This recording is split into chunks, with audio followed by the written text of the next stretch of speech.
ओम गणेशाय नमः।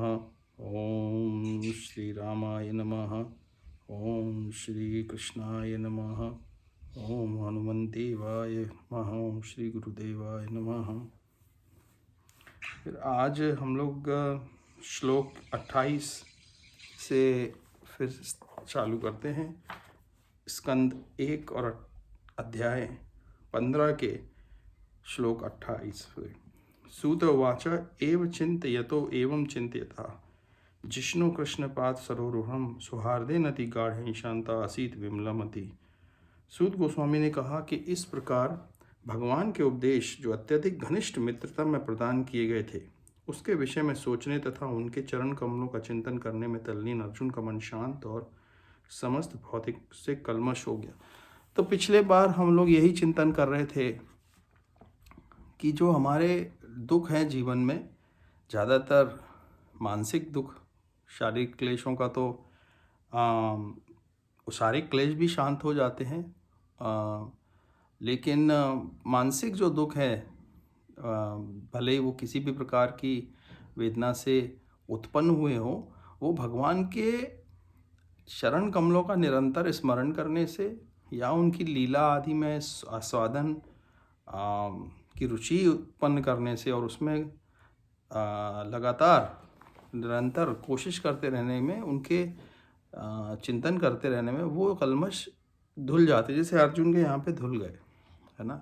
तो यही जीवन में हमारे को कुछ उतारने जैसा है, कुछ उसका प्रयोग करने जैसा एक कार्य है जो हमको करना चाहिए।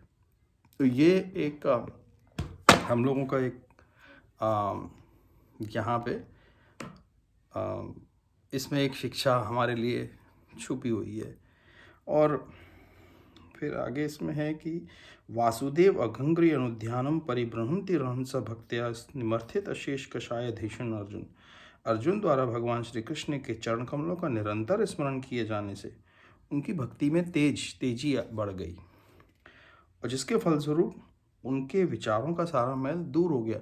जो ये दुख, कुछ ये दुख तो होता है ना कि मेरा सौहार्दपूर्ण मित्र इधर चला गया, या भाई बंधु कहीं चला गया, या कोई मृत्यु को प्राप्त हो गया, कोई किसी से बिछड़ गया, हम किसी से बिछड़ गए, हमारे कैसा भी मानसिक दुख हो, वो अपने मन का निरंतर मन को भगवान में लगाने से ये हम इन तरह की दुखों से, जो कि हम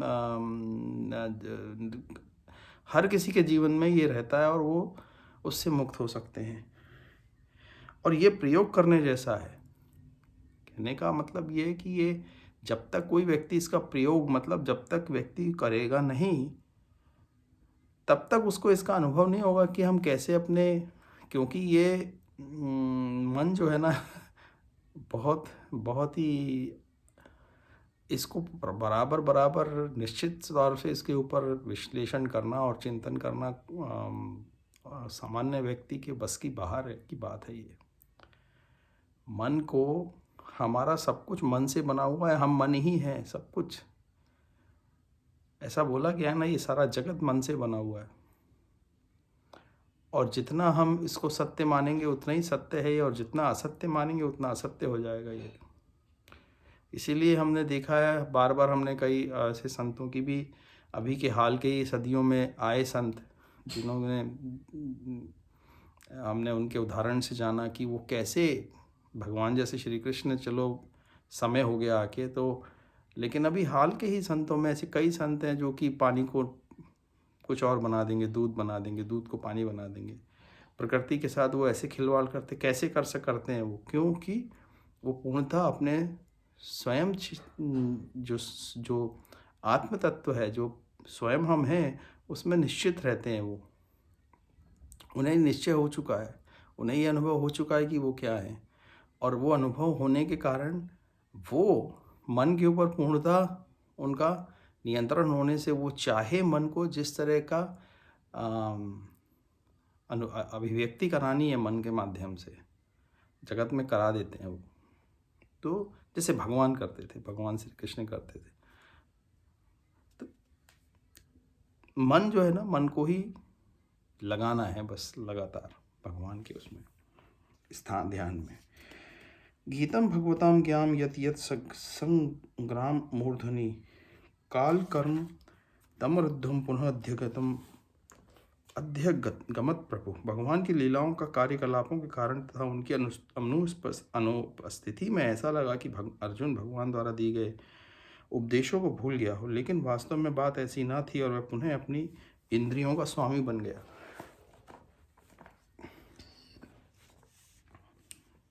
वही मन जो है इंद्रियों के स्वामी है, और मन के स्वामी कौन है? आत्मा है। अपने आत्मा में पूर्णता स्वरूप में स्थित हो जाने से मन का नाश हो जाता है।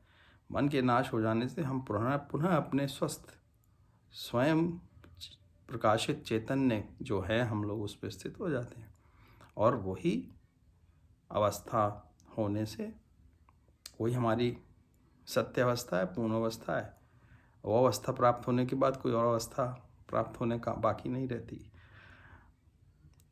तब प्रकृति हमारे नियंत्रण में होती है, हम प्रकृति के नियंत्रण में नहीं होते। और यही मूल मंत्र है और यही मूल सिद्धांत है, अपने जीवन का मूल लक्ष्य भी है। मानव जीवन में जन्म लेने का उद्देश्य मनुष्य का मात्र यही है कि हम आए थे प्रकृति के, जिसको बोलो गुलाम बन के। हम प्रकृति के गुलाम हैं, इस वक्त पूर्णता उसके नियंत्रण में है, लेकिन मनुष्य होके मनुष्यता को प्राप्त करके, मनुष्यता के लक्ष्य को प्राप्त करके, भगवान को प्राप्त करके इस प्रकृति के मालिक बन जाएंगे। अभी शरीर के माध्यम शरीर अपने आप को माना हुआ है, तो पूर्णतः शरीर से संबंधित जो कुछ भी होता रहता है, बस वो हम पूर्णतः उसके अधीन हैं। शरीर की मृत्यु होती है, शरीर को ही दुख होते हैं। मन के दुख भी सारे शारीरिक दुख ही हैं। शरीर एक स्थूल शरीर ही नहीं है ना, सूक्ष्म शरीर भी होते हैं। शरीर के 5 प्रकार बताए गए ना सिद्ध शास्त्रों में, तो सारे शरीर हैं। वो आत्मा का उनसे कोई वो नहीं है। तो जब तक आत्म स्वरूप में स्थित नहीं होंगे, अपने आत्म चेतन को पहचानेंगे नहीं, और वो उसका माध्यम आत्म स्वरूप में पहुंचने के लिए लगातार संसार का चिंतन ना करके अपने परम तत्व, अपने स्वयं का चिंतन करते हुए जब बैठे रहेंगे, करते रहेंगे, संसार में कार्यकलाप तो करने शरीर के माध्यम से, मन के माध्यम से नहीं। मन जितना संसार को सत्य से मानेगा, समझेगा, उतना उसका अधीन रहेगा। ये शरीर जैसे प्रकृति के अधीन रहती है, मन भी अधीन रहता है, इसीलिए हम अधीन है सब। आत्मा का प्रकाश लुप्त हुआ है।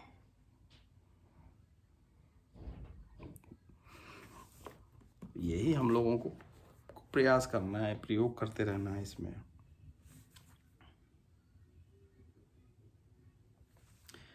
विशोकः ब्रह्म संपत्त्या सछिन्न द्वैत संशय लीन प्रकृति नैगुण्यात् अलिंगत्वात् असंभव। आध्यात्मिक संपत्ति से युक्त होने के कारण उसके द्वैत के संशय पूर्ण रूप से छिन्न हो गए। इस तरह वह भौतिक प्रकृति के तीनों गुणों से मुक्त होकर अध्यात्म में स्थित हो गया। भौतिक प्रकृति के मतलब अब जन्म तथा मृत्यु के पास में उसके फंसने की कोई आशंका ना थी, क्योंकि भौतिक रूप से मुक्त हो चुका था। जब मन के कलमश धुल गए, भगवान का निरंतर स्मरण करने से, फॉर्मूला दिया हुआ है बिल्कुल यहाँ पे भागवतम में, ये जीवन का प्रकृति के अधीन हम जन्म लेते हैं, तब प्रकृति के अधीन आते हैं, और इस माध्यम से भगवान के निरंतर स्मरण के माध्यम से भगवान की कृपा प्राप्त हो जाती है। उनकी कृपा प्राप्त होते होते यहाँ से द्वैत के संशय मिट जाने के बाद यहाँ से हम जब जाते हैं तो पूर्ण अपने लक्ष्य को प्राप्त करके प्रकृति के स्वामी बन के फिर चले जाते हैं। यही बस लक्ष्य, इसको बोलते हैं ना, मनुष्य का लक्ष्य यही है। पूरे उसके जन्म का लक्ष्य, हर मनुष्य का, जो भी इस प्रकृति में जिसने जन्म लिया है, उसका यही लक्ष्य है कि हम प्रकृति के किस तरह से इस माया के बंधन से निकल के चले जाएं। और द्वैत क्यों आया है? द्वैत संशय क्या है? द्वैत यही है। हर वस्तु प्रकृति के अंदर द्वैत के रूप में स्थित है। पुरुष स्त्री, दिन रात, सारे तत्व जो हैं वो एक दूसरे के विरुद्ध काम करते हैं, अग्नि और जल। जबकि आप स्वयं देखो कि जल अग्नि से उत्पन्न होता है, अग्नि के अंदर स्थित होता है। जब जल समाप्त हो जाता है तो कहाँ चला जाता है? अगर किसी को जल के ऊपर अग्नि आप किसी जल को अग्नि के ऊपर डालेंगे तो जल कहाँ चला जाएगा? अग्नि के अंदर स्थित हो जाता है। वो अग्नि के अंदर सदा से ही वो तत्व स्थित है। ऐसे अग्नि वायु के अंदर स्थित है। जहाँ वायु नहीं होगी वहाँ अग्नि हो ही नहीं सकती, उसकी जननी है। तो इस तरह से उसका, लेकिन उसका स्वभाव, उसका गुण बिल्कुल विपरीत द्वैत है। ये उदाहरण, साधारण सा उदाहरण कि कैसे द्वैत का उत्पन्न हो रहा है। हर चीज में हम इस द्वैत में ही फंस जाते हैं। और ये द्वैत केवल प्रकृति में ही नहीं, हमारे मन में ये द्वैत उत्पन्न हुआ है। शरीर है, आत्मन है, एक दूसरे के एकदम द्वैत हैं वो। उसका विचारों में भी टोटल द्वैत, हमेशा एक डुअलिटी रहती है हर चीज की। तो ये द्वैत संशय जो है, इसमें से निकल के जब हम अपने आप को, अपने स्वभाव को स्थित रहते हैं अद्वैत में, अद्वैत मतलब ये सारा जगत एकमात्र अपनी आत्मन का ही रिफ्लेक्शन है, अपने आत्मन का ही रिफ्लेक्शन है। ये सब कुछ आत्मन ही है, इसके अलावा कोई दूसरी सत्ता है नहीं। यह द्वैत है। ऐसा स्वभाव स्थित, ऐसे उसमें स्थित हो जाना अपने आप में, जिसका कोई दूसरा, जब हम आत्मन में स्थित होते हैं तब उसका कोई दूसरा इस विचार से पूरी तरह से, और इस विचार में ही सदैव अपने आप को रखते हैं कि एक परम तत्व परमात्मा के अलावा और कोई दूसरी सत्ता नहीं है, तो वह द्वैत है। वो पूर्णतः सारा मैनिफेस्टेशन उसका है सारे जगत में, लेकिन कोई दूसरी सत्ता नहीं है, दिखती है ऐसा। वो उसका मैनिफेस्टेशन है बस। सारे समय रहता है फिर बदल जाता है, थोड़े समय आता है फिर बदल जाता है, फिर बदल जाता है। आप प्रकृति में कोई भी वस्तु देखें, उसकी कोई सत्ता नहीं है, स्थिरता नहीं है। तो इसीलिए सत्य, लेकिन जो साक्षी है वो सत्य नित्य रहता है, वो सच्चिदानंद है। वो सदैव वहीं रहता है साक्षी की तरह। सब कुछ उसके अंदर उत्पन्न होता है, उसके अंदर उसकी वो उत्पन्न होता है, थोड़े समय स्थिर रहता है और फिर उसका लय हो जाता है। ऐसा लगता है हम अपने जीवन काल में उस स्थिरता से, अगर हमारा जीवन काल छोटा है तो हमें वो स्थिर दिखता है, लेकिन वो स्थिर है नहीं। हम अपनी इंद्रियों के माध्यम से उस चीज को, क्योंकि वो उसकी स्थिरता हमारे जीवन से बड़ी होने के कारण हमें वो स्थिर सा दिखता है, लेकिन हम अगर उस स्तर पे चले जाएं जहाँ से देखें तो हमें पूरी तरह से दिख सकता है कि नहीं, ये स्थिर नहीं है। ये भी सूर्य देव का भी लय हो जाता है ना, उत्पन्न होते हैं, स्थिर हैं अभी, लेकिन हमको स्थिर दिखते हैं क्योंकि हमारा जीवन उनके जीवन काल से बहुत छोटा है। इसीलिए वो, तो ये, लेकिन जो ऑब्जर्वर है, जो साक्षी है और जिसके अंदर ये सब कुछ हो रहा है, किसके अंदर हो रहा है ये, जैसे भगवान ने बोला ना कि मैं उस आकाश की तरह हूँ जिसके अंदर सब कुछ स्थित है, लेकिन मैं उसमें स्थित नहीं हूँ, वो सब मेरे अंदर स्थित है। वो अद्वैत की स्थिति है भगवान की। और ये आत्मन जो है, हमारा परम तत्व परमात्मा जो है, हमारा स्वयं, हमारा शरीर का, हमारे सूक्ष्म शरीरों के भी बाहर का, गुणातीत गुणों के भी बाहर का जो तत्व है, वही तत्व एक अद्वैत तत्व है, और किसी कोई दूसरा द्वैत की असंभावना है ही नहीं। लेकिन हमने अब द्वैत की संभावना करके मान लिया है कि कई शरीर हैं। द्वैत क्या है? फिर तो बहुतायत है, हर चीज़, millions and billions human beings हैं। लेकिन ह्यूमन बीइंग्स के अंदर, बिलियंस ऑफ ह्यूमन बीइंग्स के अंदर जो तत्व है एक, जिसको ऊपर चिंतन करने जाएं, तो वो तत्व तो एक ही है ना। और केवल ह्यूमन बीइंग्स ही क्या, मानव मत क्या, सारे जीवों के अंदर जैसे अलग अलग तत्व उपकरणों के अंदर बिजली जो होती है वो एक ही है। बिजली का स्वरूप एक ही है, वो उनको जलाती है, सबको अलग अलग धूप में वो बिजलियाँ अलग अलग दिखती हैं, मैनिफेस्टेशन अलग होता है। पंखा चल रहा है, लाइट चल रही है, कोई और उपकरण चल रहा है, लेकिन उनको चलाने वाली सत्या, जैसी घर में बिजली जाती है सब शांत हो जाते। कोई भी उपकरण ले लो, घर के अंदर बिजली चली गई तो सारे उपकरण बंद हो जाते हैं। अलग अलग दिखते हैं लेकिन चलते सब एक ही से हैं। तो ये अलग अलग दिखने वाले सब द्वैत ही हैं, ये उनकी अपनी कोई सत्ता नहीं है। अद्वैत तो एक ही सत्ता है जो चला रही है उसको। हमको कहाँ स्थित होना है और हमारा स्वरूप क्या है, ये हमको प्राप्त करना है। ये जानना है कि हम कौन हैं। अगर हम अपने आप को एक उपकरण मान के बस आए और चले गए तो महान दुखों में जीवन जीना पड़ेगा, क्योंकि महान अज्ञानता है ये। क्योंकि शरीर जैसे जैसे बूढ़ा हो जाएगा, शरीर के जो भी सुख दुख लगे हुए हैं प्रकृति में, शरीर का भी कोई सत्ता तो है नहीं। उत्पन्न हुआ, स्थिर रहेगा, फिर लय हो जाएगा, फिर प्रलय में चला जाएगा, प्रकृति के सभी तत्वों में वापस चला जाएगा। बार बार ऐसा होता रहता है। तो जब तक हम इस तरह की भावना करके अपने जीवन को जिएंगे तो हमारे दुखों की कोई गिनती, अंत नहीं है कोई। ना तो शरीर के दुखों का, ना मन के दुखों का, ना कोई दुख, अंत ही नहीं है उसका।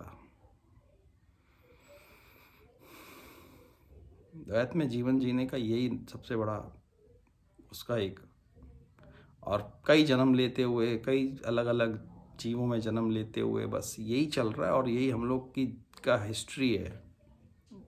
पूर्णतः हम लोग यही हमारे जीवन में चला जा रहा है और चलता रहेगा ऐसे ही। मानव शरीर में आने के बाद ये हमको एक अपॉर्चुनिटी है, मौका है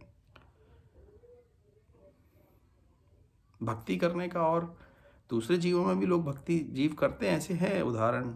गिद्ध जो थे, राम जी, जटायु जी जो थे, गिद्ध थे, वो तो बहुत ही, उनकी योनि बहुत ही सांसारिक दृष्टि से देखा जाए तो बहुत नीच योनि थी,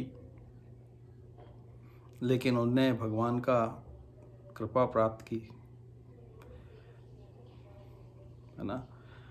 तो ऐसा नहीं है कि दूसरे जीवों में नहीं होते होंगे, लेकिन मनुष्य, हम तो मनुष्य हैं, मनुष्य को ही जानते हैं, मनुष्यता कोई। तो हम लोगों के लिए वह सहज और एक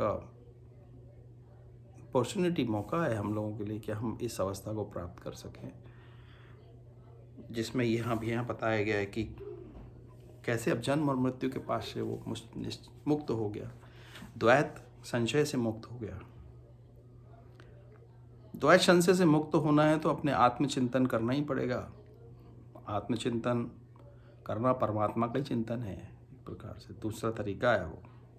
भगवान के सगुण रूप का चिंतन ना करके आप अगर परम तत्व का चिंतन करेंगे तो सगुण रूप को भी अच्छे से समझ पाएंगे।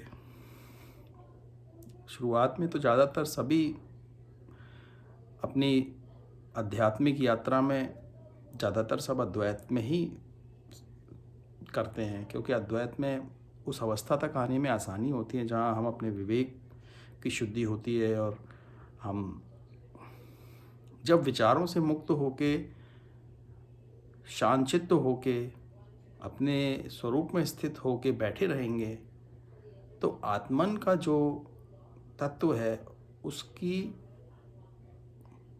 अनुभूति होने लगेगी। वो भी एक ऐसा नहीं है कि वो हर किसी के लिए कठिन हो सकता है, कुछ के लिए कठिन हो, लेकिन वो आसान।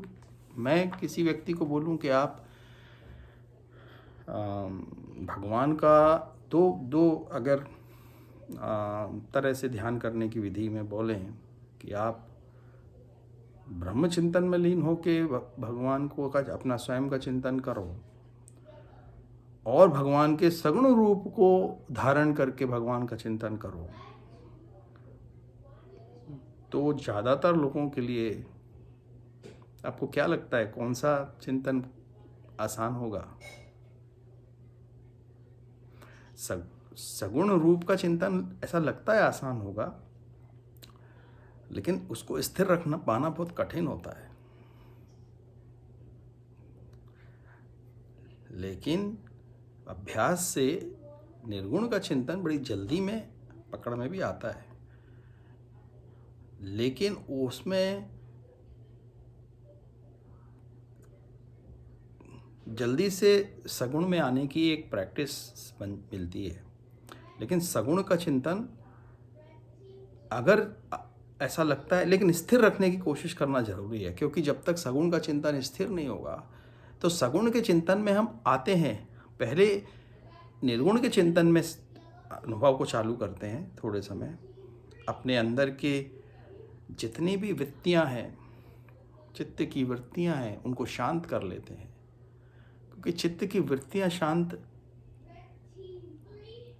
जरूर, ये कोई ऐसा नहीं है कि ये दोनों प्रोसेस में ऐसा पहले होना चाहिए या वैसा पहले होना चाहिए, ऐसा कुछ नहीं है। सगुण में अगर आप डायरेक्टली सीधे कर सकते हैं तो बहुत अच्छा है, बहुत अच्छा है, क्योंकि भगवान के सगुण रूप में हम बहुत जल्दी अपने आप को लिंक कर सकते हैं भगवान से, क्योंकि भगवान के सगुण रूप में हम अपने आप को, हमारे पास वो सारी सामग्री पहले से उत्पन्न है, बस चित्त भगवान में लगाना है।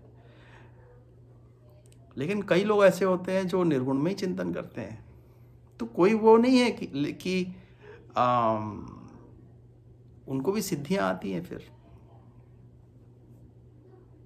सिद्धियां जल्दी आती हैं। निर्गुण के चिंतन करने से सिद्धियां जल्दी प्राप्त होती हैं, क्योंकि आप मन के परे चले जाते हो और मन के मालिक बन जाते हो निर्गुण का चिंतन, अपने आत्म का चिंतन करने से। आत्म का चिंतन करने से आत्मस्वरूप जब अनुभव होता है तो आत्मा हूँ मैं, सर्वत्र हूँ, ये सब कुछ मेरे अंदर ही स्थित है, ऐसी पुष्टि हो जाती है। जैसे भी हमारी पुष्टि हुई है ये इस भावना की कि मैं शरीर हूँ, ये मेरा है, ये उसका है, ये भावना है ना, दुनिया की सभी मनुष्यों की यही भावना है। इसने हमको बहुत कमज़ोर बना दिया, हमको सबसे अलग कर दिया। हमने अपने आप को सब कुछ, हमने अपने आप को एक बहुत ही तुच्छ जीव मान लिया, जबकि हम है नहीं। लेकिन अब हम अगर हम स्थिति पे पहुंच जाएं जहाँ पे हम ये देखें कि नहीं, अनुभव आ जाए हमको ये कि मैं तो सर्वत्र हूँ, ये शरीर मैंने धारण किया हुआ है।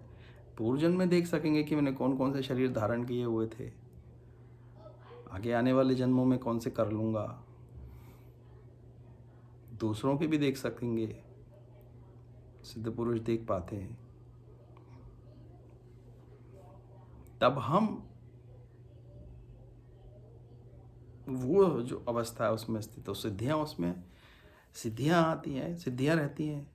जो जैसे बाबा नीम करोली कर पाते थे, दूध को पानी बना देना, पानी को दूध बना देना, पेट्रोल को पानी बना देना, पानी को पेट्रोल वो जो चाहे तो करते थे, उनके पास ऐसी सिद्धियाँ थी, क्योंकि वो अपने पूर्ण रूप से परम तत्व जो है उसको अनुभव कर लिया था उन्होंने। तो भगवान की कृपा प्राप्त करना, भगवान के स्मरण को करते रहने से भी ये हम लोग के लिए एक आसान प्रक्रिया है।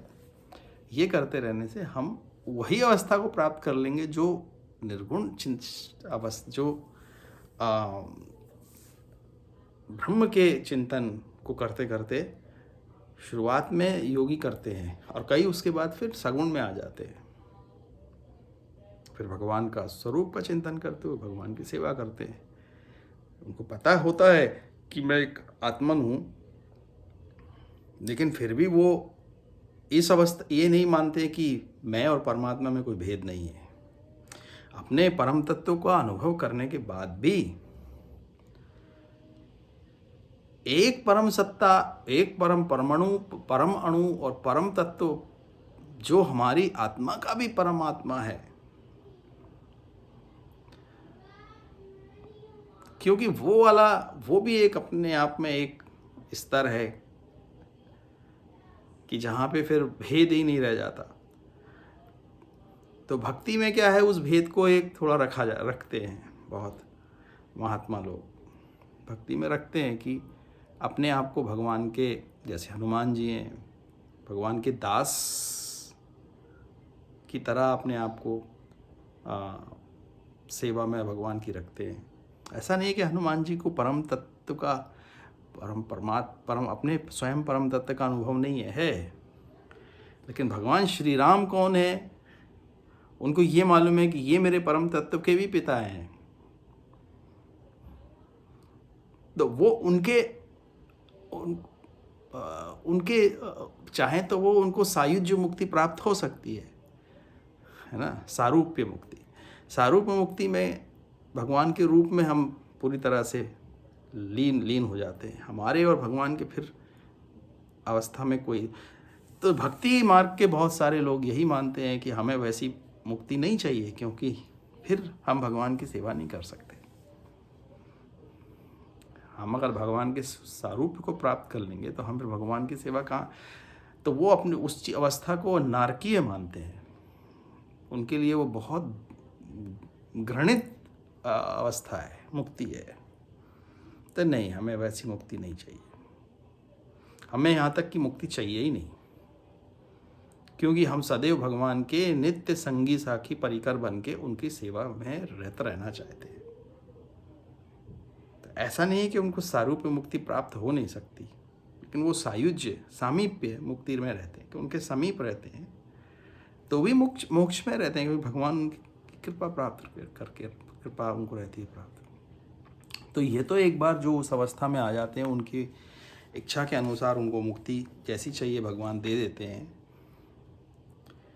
भाई यही है ना कि समुद्र में हम बूंद की तरह हैं, समुद्र में मिल गए एक बार तो वो बूंद का अस्तित्व खत्म हो जाता है, समुद्र ही हो जाता है वो। तो सारूप्य मुक्ति वैसा ही है। जबकि भक्त बोलता है कि नहीं, मैं वो बूंद बन के कहीं वर्षा करूं, कहीं पे चला जाऊं, किसी वृक्ष का, किसी पक्षी का, किसी जीव का, क्योंकि भगवान की सारे भगवान ही उस रूप में स्थित हैं, उनकी सेवा कर रहा हूँ मैं। वैसे वर्षा की जैसे बूंद होती है इधर उधर, फिर आकाश में उड़ जाती है, फिर बूंद बन जाती है, फिर गिरती है, उसका ऐसे निरंतर जन्म चलता रहता है। किसी की सेवा करती रहती है बूंद बन के, फिर करती है उसको, फिर ऊपर ले जाती है, फिर आकाश में, फिर बूंद बना के कहीं और गिराती है, फिर वो। तो भक्त लोग भगवान की सेवा में इस तरह से करते रहते हैं। तो निशम्य भगवत मार्गम संस्थाम यदुकुलस्य च स्वपथाय मतिम चक्रे निभृत आत्मा युधिष्ठिरा। भगवान कृष्ण के स्वधाम गमन को सुनकर तथा यदुवंशी के पृथ्वी के स्थिति का अंत समझकर महाराज युधिष्ठिर ने भगवत धाम जाने का निश्चय किया। पृथा अपि अनुश्रुत्य धनंजय उदितम नाशम यदुनाम भगवत गतिम च ताम एक अनंत भक्त्या भगवती अधोक्षे निवेशितः आत्मा उपराम संस्कृति। अर्जुन द्वारा यदुवंश के नाश तथा भगवान कृष्ण के अंतर्धान होने की बात सुनकर कुंती ने पूर्ण मनोयोग से दिव्य भगवान की भक्ति में अपने को लगा दिया और इस तरह संसार के आवागमन से मोक्ष प्राप्त किया। यहाँ पे भी पूर्ण मनोयोग से देव भगवान की भक्ति में अपने मन को भगवान की भक्ति में ध्यान में लगा के मोक्ष को प्राप्त किया माता कुंती ने। यहाँ पे भी एक वही बात सामने आ रही है, किस तरह से मोक्ष प्राप्त किया उन्होंने। सबसे आसान तरीका, मन को भगवान के ध्यान में लगा के, मनोयोग, दिव्य मनोयोग। यया अर्हत भुव भारम ताम तनु विजहो अजः कंटकम कंटकेन इव द्वयम च अपीशितु समम। सर्वोपरि अजन्म भगवान श्री कृष्ण यदुवंश के सदस्यों से अपना अपना शरीर त्याग करवा दिया और इस तरह उन्होंने पृथ्वी के भार को उतारा। यह कार्य कांटे को कांटे से निकालने जैसा था, यद्यपि नियंता के लिए दोनों एक से ही हैं। और भगवान चले गए, यदुवंश का भी नाश कर दिया उनने, क्योंकि उनके काल में यदुवंश बहुत बलवान हो गए थे। उनके अंदर भी भ्रष्टाचार आ गया था। बलवान जैसे जैसे होता है व्यक्ति तो उसका पतन होने लगता है। बहुत ज़्यादा बलवान जब व्यक्ति होता है तो उसका पतन होने लगता है, क्योंकि उसके पास असीम सत्ता होती है तो उसका भ्रष्टाचार उसके समाज में या उसमें। तो भगवान चाहते थे कि मैं पृथ्वी का भार उतारने आया हूँ, तो उनने यदुवंशों में भी आपस में इस कलह करा के उनको भी ख़त्म कर दिया। क्योंकि भगवान क्या है,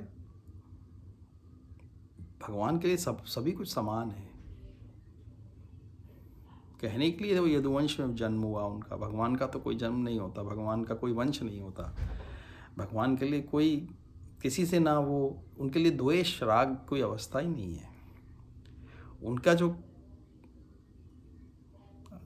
उद्देश्य था कि इस पृथ्वी को जितने भी भ्रष्ट और बलवान कौरव जो उस वक्त हो गए थे और राक्षस इतने हो गए थे, पृथ्वी राक्षसों से पूर्ण जैसे भर गई थी, तो ऐसे लोगों से पृथ्वी भर जाने से पृथ्वी के ऊपर कितना भार आ गया था, जिसको तो भगवान को ये हल्का करना था। और भगवान का वचन है कि जब भी धर्म की हानि अधर्म की वृद्धि होती है तो मैं आऊँगा और इस संसार में पूर्ण स्थिति करके फिर मैं चला जाऊँगा। तो इसलिए भगवान ने यदुवंश का नाश भी किया और भक्तों को, हमारे जैसे लोगों को जो आने वाले हैं, उनके लिए एक कथा का निर्माण किया, जिससे हम उनका स्मरण चिंतन करके हम अपने जीवन को भी पार लगा सकें। तो भगवान के कई उद्देश्य होते हैं जगत में आने के, मतलब उनके लिए उनकी कार्य को समझना किसी के लिए भी असंभव है, हम नहीं समझ सकते। तो यथा मत्स्य आदि रूपाणी धत्ते जह्यात यथा नट भूभार क्षति प्रिय न जहु तच्च कलिवरम। परमेश्वर ने जिस शरीर को पृथ्वी का भार कम करने के लिए प्रकट किया था उसे उन्होंने छोड़ दिया। वे एक जादूगर के समान विभिन्न शरीरों को यथा मत्स्य अवतार या अन्य अवतारों को धारण करने के लिए एक शरीर को छोड़ते हैं। यदा मुकुंद भगवान इमाम महिम जहो स्वतन तन्वा श्रवणीय सत था तदा अहैव प्रति बुद्ध चेतसाम भद्र हेतु कली अनवर्तत। जब भगवान श्री कृष्ण ने अपनी उसी रूप के साथ इस पृथ्वी लोक को छोड़ दिया, उसी दिन से कली जो पहले से ही अंशतः प्रकट हो चुका था, अल्पज्ञों के लिए अशुभ परिस्थितियां उत्पन्न करने के लिए पूरी तरह प्रकट हो गया। भगवान के जाने के बाद कलयुग का अवतरण होता है और अभी जो समय हमारा चल रहा है ये कलयुग का ही समय चल रहा है। तो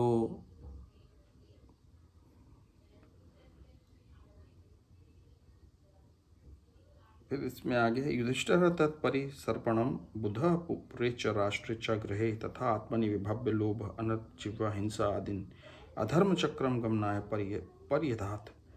महाराज युधिष्ठिर पर्याप्त बुद्धिमान थे कि वे कलयुग के प्रभाव को समझ गए, जिसके विशेष लक्षण होते हैं कि लालच बढ़ना, असत्य भाषण, धोखा देना तथा सारी राजधानी, राज्य, घर तथा समस्त व्यक्तियों में हिंसा का अधिक्य इत्यादि होना। अतः उन्होंने घर छोड़ने की तैयारी की और तद अनुकूल वस्त्र धारण किए।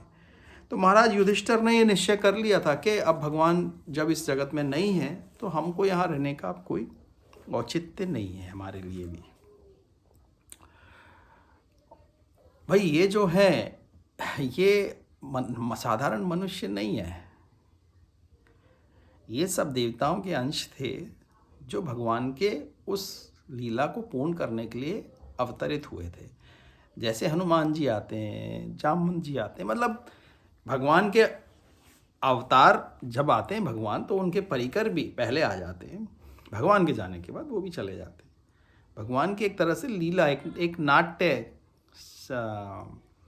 सभा है उनकी, उसमें लोग आते हैं, भगवान के भक्त होते हैं, वो चले जाते हैं। तो ये भगवान के नित्य परिकर हैं ये लोग। अर्जुन है,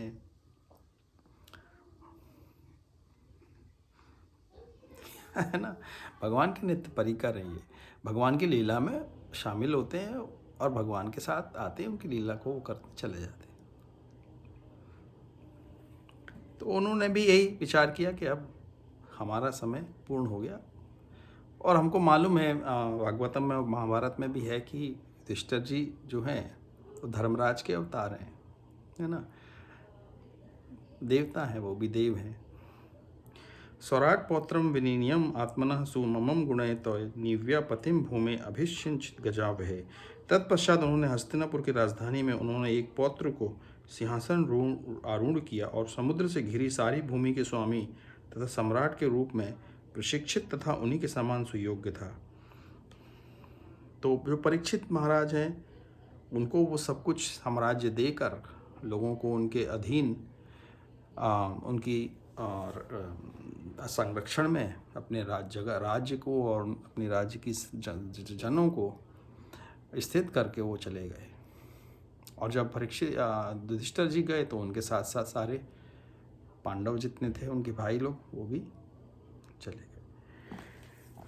मथुरायाम तथा व्रजम शूरसेन पतिम तथा प्रजापत्याम निरूपेष्ठिम अग्निम अभिवद ईश्वरा। तब उन्होंने अनिरुद्ध भगवान कृष्ण के पौत्र के पुत्र वज्र को मथुरा में शूरसेन का राजा बना दिया। तत्पश्चात महाराज युधिष्ठिर ने प्रजापति यज्ञ किया और गृहस्थ जीवन त्यागने के लिए अपने भीतर अग्नि प्रतिष्ठित की। विसृज्य तत्र तत्र सर्वम दुकूल वल्लम वलय आदिकम निर्मम निरहंकार संक्षित्र अशेष बंधन। महाराज युधिष्ठिर ने अपने सारे वस्त्र, कमर पेटी तथा राजसी आभूषण तुरंत त्याग दिए और पूर्ण रूप से उदासीन तथा प्रत्येक वस्तु से विरक्त हो गए। विरक्त तो मन से पहले से ही थे कि ये तो शारीरिक विरक्ति बताई गई है। अगर विरक्त नहीं होते तो वो राज के लिए लोभ रखते। उनने तो राज की त्याग कर दिया जैसे ही भगवान गए। उनका मोह तो भगवान के लिए ही था। हम लोगों को भी, हमने भी अपने जीवन में गृहस्थ रूप से हम जीवन को चला रहे हैं, लेकिन मन से हमें सदैव विरक्त ही रहना चाहिए, कोशिश करते रहना चाहिए। आसान तो नहीं है कलयुग में, इतना आसान नहीं है, क्योंकि कलयुग में बहुत चारों तरफ काम आदि जो चीज़ें हैं हमको अपनी ओर आकर्षित करती रहती हैं। तो मन उसमें आसान, बहुत आसान है उसमें बिंध जाना, और उसमें क्योंकि भोग सामग्री चारों तरफ है, आसानी से अवेलेबल है, और इसी तरह का ही प्रचार प्रसार चल रहा है। नए नए तरीके की टेक्नोलॉजी बन गई है जो कि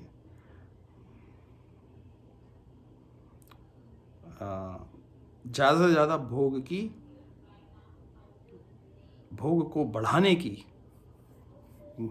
एक प्रकार से इतना सारा जगत का अगर हम रूप देखें इस वक्त, तो वो विरक्ति की ओर नहीं ले जाता, मनुष्य को भोग की ओर ले जाता है, शरीर के भोग की ओर ले जाता है। हमारी जो लालसाएं हैं, हमारी जो भोग कामनाएं हैं, हमारे जो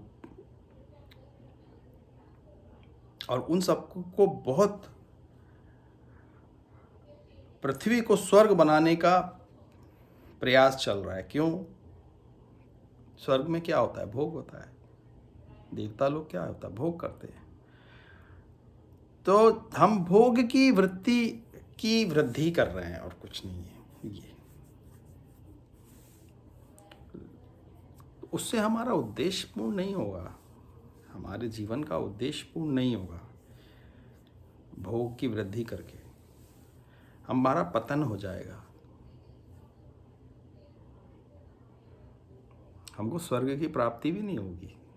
अगर किसी को भोग की बहुत कामना है ना, तो उसके संसार मनुष्य जीवन में ऐसे कर्म करने चाहिए जिससे उसको मृत्यु पश्चात स्वर्ग की प्राप्ति हो।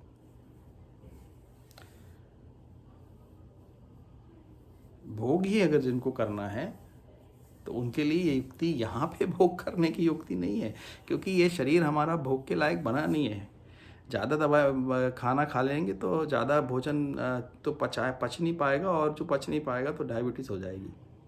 शरीर क्योंकि उसको हैंडल नहीं कर सकता। तो हमें ऐसे शरीर चाहिए जो बहुत सारी सामग्री को, तो देवताओं के शरीर ऐसे होते हैं जो भोग के लिए बने होते हैं। उनकी कैपेसिटी, उनकी सक्षमता बहुत ज़्यादा होती है, तो वो बीमार नहीं होते। भाई मनुष्य शरीर तो बीमार हो जाएगा अगर ज़्यादा भोग में पड़ेगा तो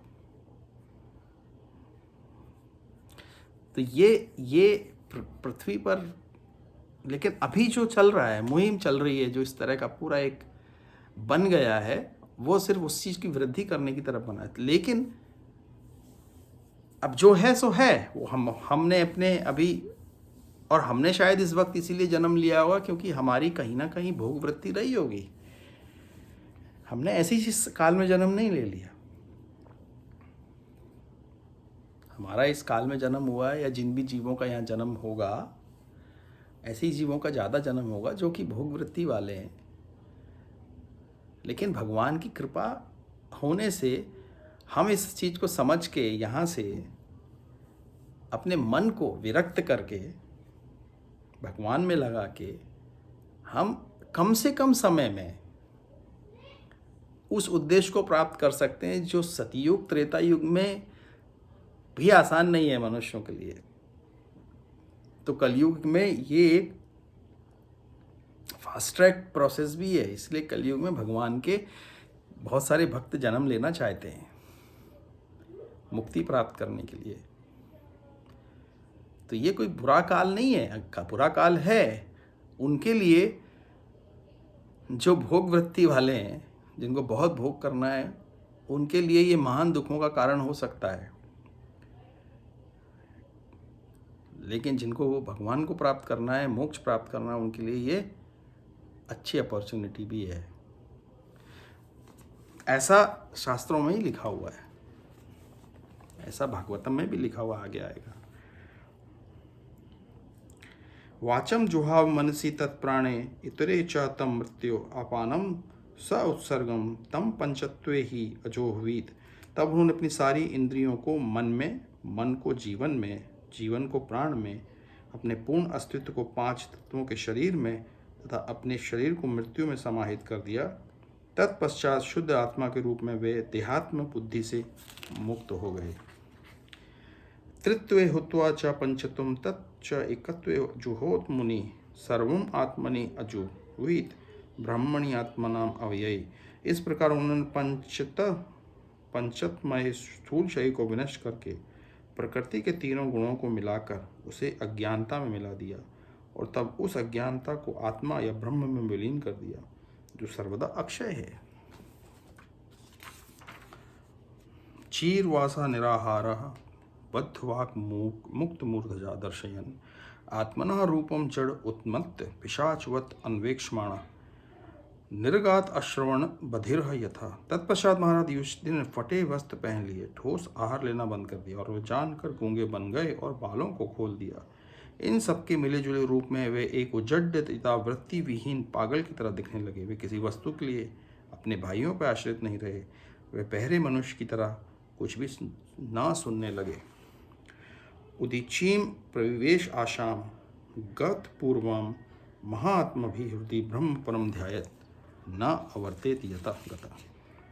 तब उन्होंने उत्तर दिया, उत्तर दिशा की ओर अपने पूर्वजों तथा महारथ पुरुषों द्वारा स्वीकृत पथ पर चलते हुए प्रस्थान किया, जिससे वे परमेश्वर के विचार में पूर्ण रूप से लग सकें। वे जहाँ कहीं भी गए इसी तरह रहे। सर्वे तम अनु निजर्मो भ्रातरा कृत निश्चय कालीना अधर्म मित्रेण दृष्टा स्पृष्टा भुवि।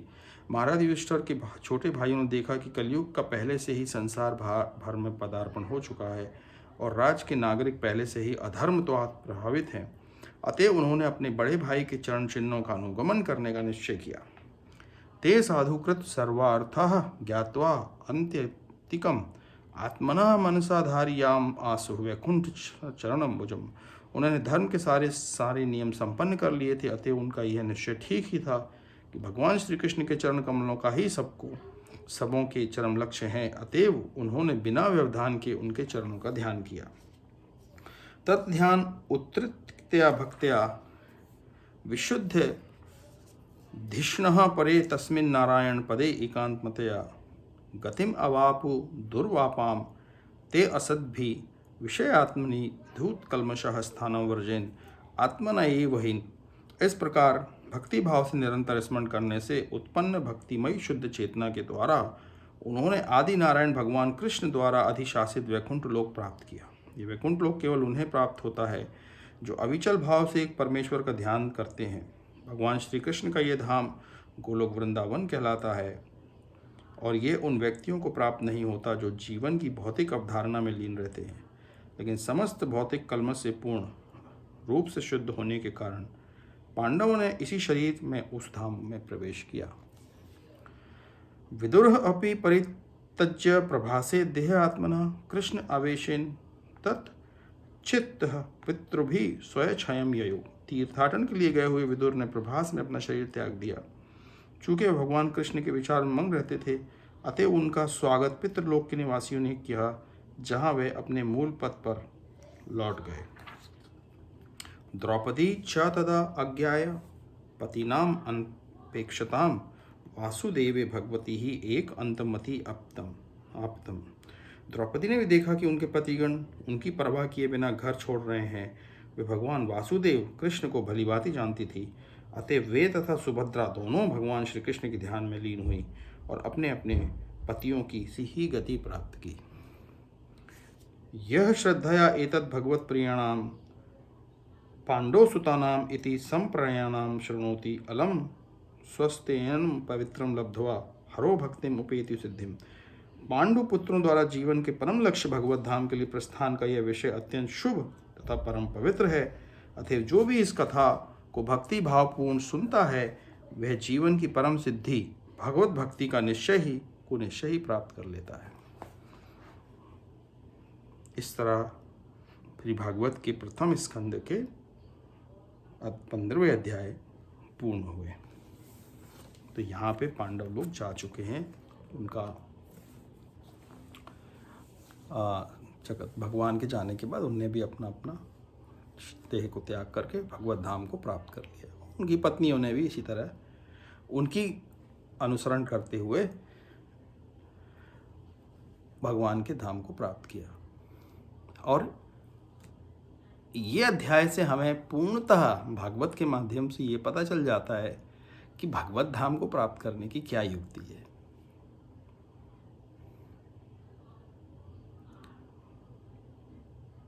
आसान युक्तियाँ तो कई तरह की हैं, ऐसा नहीं है, कई मार्ग हैं, लेकिन और आसान हर युक्ति यही है, भगवत चिंतन, भगवत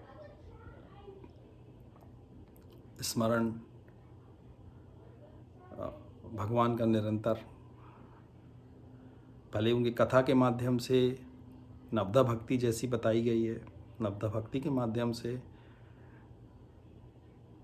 हमारा चित्त जो है वो भगवान के स्मरण में लगता रहे।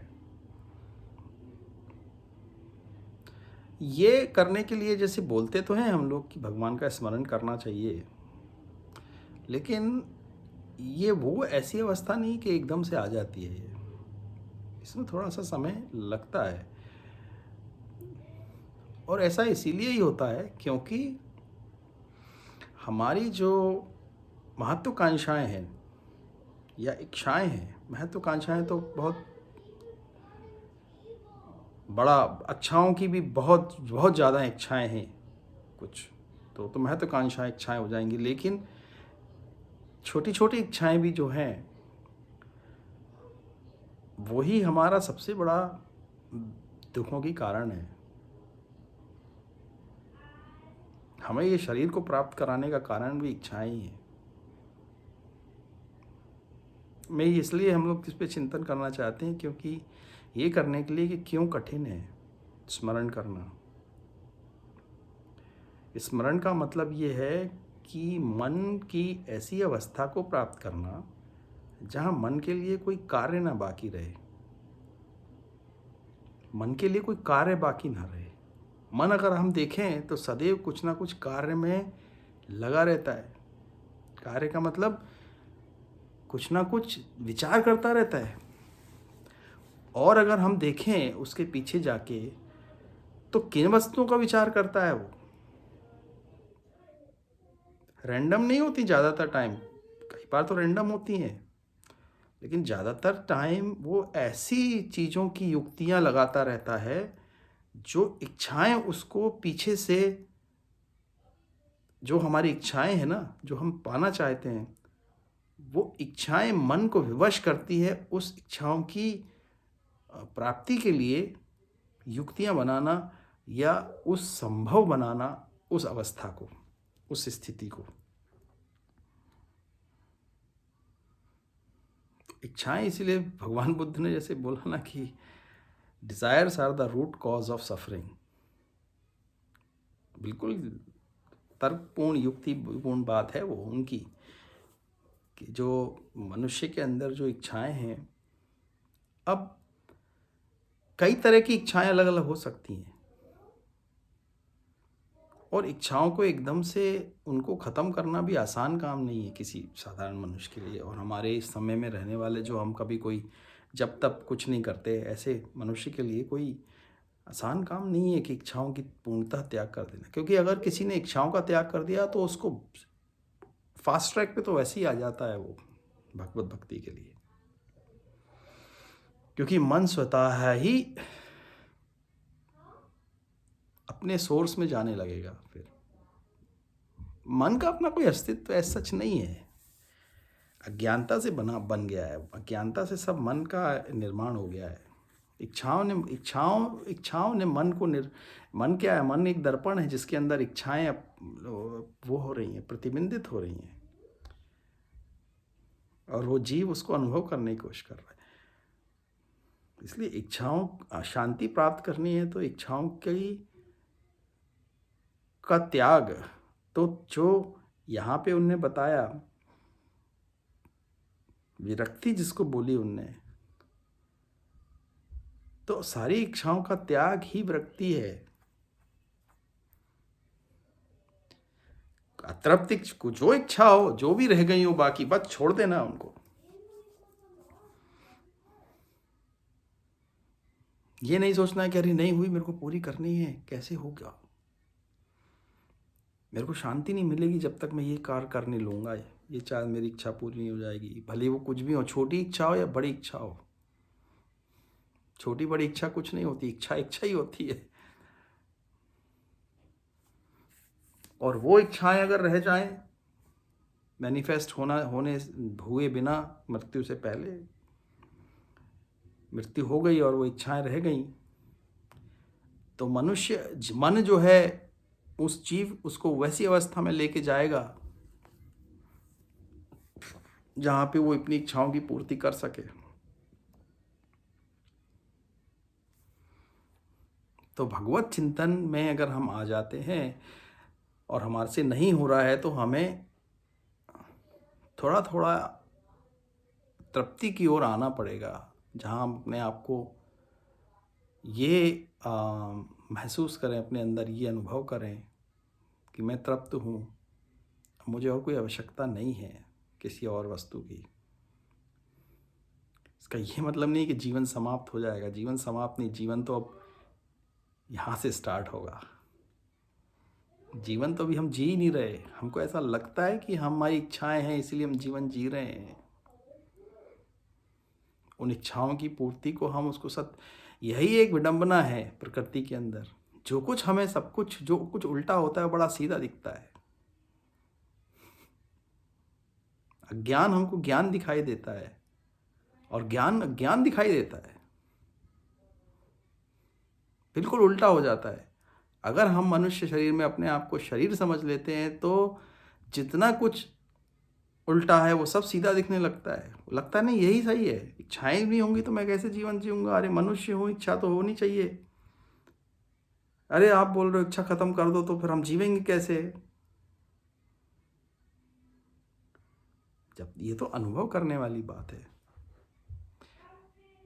सब कुछ जब हम अपने स्थित में होंगे स्वरूप में, तभी जब कुछ जो सत्य है वो सत्य की तरह दिखाई देगा और सन्मार्ग दिखाई देगा और हम अपने सन्मार्ग पे चलेंगे, अपने आप ही आएगा। क्योंकि अभी हमने उसका अनुभव नहीं किया, इसलिए हमारे लिए वो कल्पना करना बड़ा कठिन है कि ये कैसे संभव है। मतलब फिर जीवन ही कैसे रहेगा? अगर किसी में व्यक्ति से जब कभी सत्संग ऐसे करते हैं तो कुछ लोगों का ऐसा सांसारिक जो है बहुत, बोले बिना इच्छा के वो कल्पना नहीं कर सकते। अब वो तो छोड़ो, कई व्यक्ति लोग जॉब, उनकी नौकरी के बिना कल्पना नहीं कर सकते कि अगर मैं रिटायर हो जाऊंगा तो मैं क्या करूंगा। और यहाँ हालांकि ये फैक्ट है कि बहुत सारे लोग रिटायरमेंट के बाद बहुत जल्दी मृत्यु को प्राप्त हो जाते हैं, बहुत कम समय में। स्वस्थ लोग, उनके पास कुछ करने को होता नहीं है।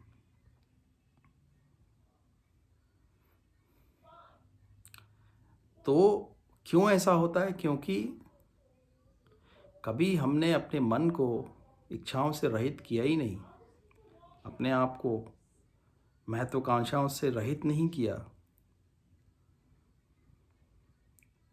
अपने कर्तव्य में और इच्छाओं में बहुत बड़ा फर्क है। अपने कर्तव्यों का पालन करना, भगवान को अपने कर्म को समर्पण करके करना, वो भी एक प्रकार की, भगवान को केवल भोग ही थोड़ी लगाते हैं हम लोग। फल फूल, भगवान को कर्म भी एक फल है जिसकी भोग लगा भगवान को अर्पण करना पड़ता है। जो ये स्थूल फल फूल हैं ये तो हम अर्पण करते ही हैं, लेकिन जो स्थूल फल फूल नहीं है वो कौन से फल हैं? हमारे कर्म के द्वारा किया गया जो फल उत्पन्न होता है उसको भगवान को अर्पण करना, वो भी फल है। भगवान को अर्पण किया हुआ वो हमें करना है, वो भी करना है। तब हम उस बंधन से मुक्त हो पाएंगे। अगर हम अपने कर्म का फल स्वयं भोगने की कोशिश करेंगे तो महान बंधनों में पड़े रहेंगे, महान दुखों में पड़े रहेंगे। क्योंकि दोनों ही फल, अच्छे आए या बुरे आए, दोनों ही बांधेंगे और नए बीजों का निर्माण करके नए फल की उत्पत्ति करेंगे। तो ये सारे के सारे कर्म के फल भगवान को अर्पण करना है। तो इसका ये मतलब नहीं कि हम कर्म नहीं करेंगे, महत्वाकांक्षाएं नहीं होंगी तो कर्म ही नहीं होगा। मन के लिए कोई कर्म नहीं होगा, शरीर के लिए तो होगा, क्योंकि कर्तव्यों की पूर्णता करना ही पड़ेगी। अपने बच्चों को सन्मार्ग पे लाना है। अपने बच्चों के लिए उनको हम नहीं चाहते कि हमारे बच्चों को दुख झेलना पड़े। अगर हम नहीं चाहते हमारे बच्चों को दुख झेलना पड़े तो हमको उनको वो मार्ग दिखाना पड़ेगा जिस मार्ग पे चल के दुख ना आए। और ऐसे मार्ग हैं, भगवत गीता, भागवत पुराण हमको यही तो बता रहे हैं कि ऐसा जीवन जिया जा सकता है। मनुष्य के पास ऐसी जीवन है, ऐसे इसी को धर्म बोलते हैं। धर्म से जीवन जिया हुआ व्यक्ति पूर्णतः रूप से मुक्त होकर निर्वाह कर सकता है जीवन का और भगवत प्राप्ति अंत में प्राप्त कर सकता है। तो ये संभव है, लेकिन यही हमको अपने बच्चों को और आगे आने वाली पीढ़ियों को ये इस तरह का ज्ञान देना है कि जगत में रहते हुए जैसे भगवान श्री कृष्ण, भगवान राम, पांडव और संत लोग आके जीवन जीते हैं और जाते हैं, ऐसे ही उनके जीवन को अनुसरण करके और क्योंकि गृहस्थी है, गृहस्थ लोग हैं हम लोग, तो गृहस्थ संतों का जीवन देख लें। भगवान तो गृहस्थ होके ही आते हैं। हमारे लिए रामकृष्ण तो गृहस्थ ही हैं। तो भगवान के जीवन को हम पढ़ के, समझ के, उनको उनको फॉलो करके हम वो मार्ग पे पहुंच सकते हैं। इसका कोई कतई मतलब नहीं है कि हम टेक्नोलॉजिकल एडवांसमेंट नहीं करें। हम लोग, हमको जो भी करें वो भगवान को कर्म के फल के रूप में अर्पण करते जाएंगे, तो हम बंधन से में मुक्त रहेंगे इस संसार में। यही भगवत गीता का कर्मयोग का सिद्धांत है, भगवान ने बताया। तो आज यहीं विश्राम लेते हैं। ओम